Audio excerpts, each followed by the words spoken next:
ఈ షో ఒప్పుకోవడానికి one of the reason ఏంటి అసలుకి? అప్పటి వరకు బయటికి రాలేదు కదా పెద్దగమ్మ. అవును.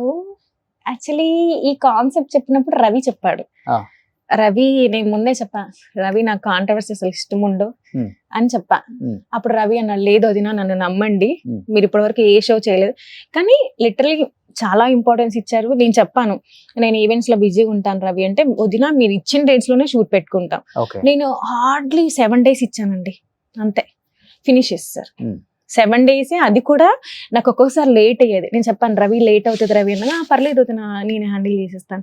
బట్ అలా అన్నాను కానీ అందరికన్నా ముందు నేనే ఉండేదాన్ని సెట్ లో. 1 hour నేనే ఫస్ట్ ఉండేదాన్ని. ఆర్టిస్టులు అందరూ లేట్ గా వచ్చారు, నేను మాత్రం ముందున్నాను. సో ఓకే, అది బాగా అనిపించింది. కానీ ఈజ్ బ్యూటిఫుల్. ఈ షో తర్వాత నేను అదే షోలో చెప్పాను, ఫస్ట్ అండ్ లాస్ట్ షో ఇంకా నేను చెయ్యను. నేను చూసా అది. కానీ నిజం చెప్పాలంటే ఆ టైంలోనే మేము ఎక్కువ టైం స్పెండ్ చేసాం ఇద్దరం. అదే నేను అడుగుదాం అనుకున్నాను, బ్యూటిఫుల్ మెమరీస్ మొత్తం మీరు సో ఆ షోలోనే ఈ షోలో చాలా షేర్ చేసుకుని ఉంటారు, ఎమోషనల్ అయి ఉంటారు.